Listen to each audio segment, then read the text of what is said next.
Una librería es mucho más que un lugar donde se venden libros. Abrir sus puertas es adentrarse en otro mundo. En cada estantería guardan, ávidas por ser descubiertas, miles de historias apasionantes. Una de ellas es la de Verónica y Ricardo, relato que gira en torno a la culpa y que ganó el primer premio de la 26ª edición del certamen literario Camilo José Cela de la localidad gallega de Padrón. Es la historia que sirve para abrir boca en ausencias.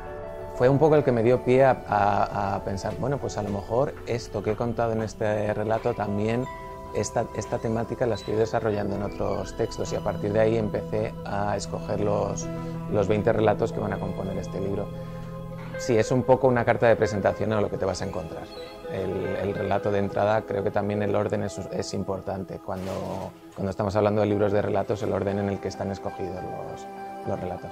Ausencias es el primer libro del salmantino Raúl Clavero, un compendio de relatos marcados por la pérdida, el abandono, el rechazo o la huida. Ha sido un proceso un poco a la inversa de lo que suele suceder en los libros. Yo tenía los relatos escritos y he tenido que encontrar qué tema o qué puntos de vista, qué técnicas comunes había en varios relatos para que tuvieran un cierto sentido unitario el libro, para que no pareciera una mera antología.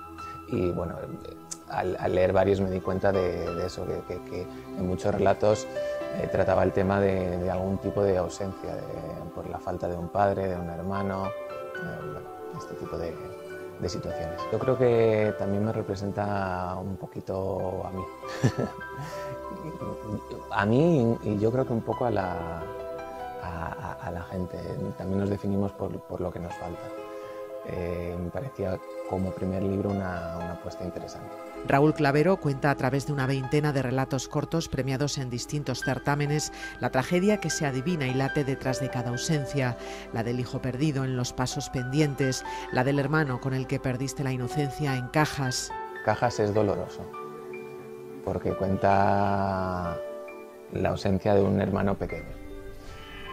Y cuando lo lee, de hecho ese relato fue premiado en Béjar y la lectura fue bastante emocional, porque bueno, al recibir el premio se lee para el público, y sí que hubo se notaba que había llegado muy profundamente ese relato. Y entre todas esas historias, con un hilo común que las une, hay también sorpresas narrativas como La Noria. La Noria me parece un relato un poco más especial, porque tiene un componente más... no llega a ser fantástico. Es un tipo de narrativa que a mí me gusta mucho, que se desarrolla, se está desarrollando ahora, por ejemplo, Samantha Schweblin desarrolla mucho este tipo de narrativa, que consiste en una especie de extrañamiento, que no es exactamente literatura fantástica, es literatura realista, pero siempre con algún componente desconcertante, extrañador. Y en La Noria sucede esto, porque tú estás contando una historia muy normal, relaciones de padres, hijos, pero en un contexto imposible. Que bueno, la historia se desarrolla dentro de una noria gigante.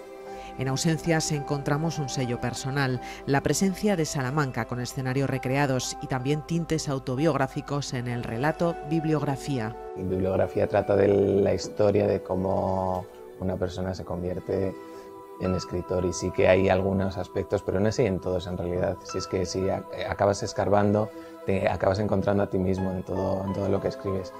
Y en este caso sí, claro, hay algunos de esos libros incluidos en esa bibliografía que también a mí me han influido y me han afectado personalmente. Raúl Clavero tiene 39 años, estudió filología en Salamanca, ha trabajado como guionista y redactor para distintas productoras de radio y televisión. En 2011 comenzó a concursar en certámenes de relato breve, obteniendo en ese tiempo numerosos premios literarios. A mí me gusta leer, entonces la escritura es casi un sentimiento vicario de la lectura. Yo empecé haciendo cortometrajes, me apetecía contar historias, entonces bueno, de los cortometrajes acabé luego siendo guionista, y del mundo del guión al final acabé escribiendo relatos. Se trata de lanzarse en algún momento. 20 de esos relatos premiados se incluyen en este primer libro, publicado por la pequeña editorial sevillana Isla de Siltolá. Casi 200 páginas cargadas de intensidad, historias con un denominador común que conforman el inicio de un camino como escritor que seguirá adelante.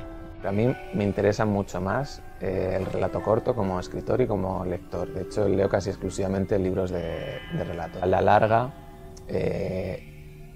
yo creo que acabaré escribiendo, o por lo menos intentándolo, aunque solo sea como reto literario, escribir una novela. Primero me gustaría sacar otra compilación de relatos y otra de microrelatos, que también es un formato que me interesa mucho.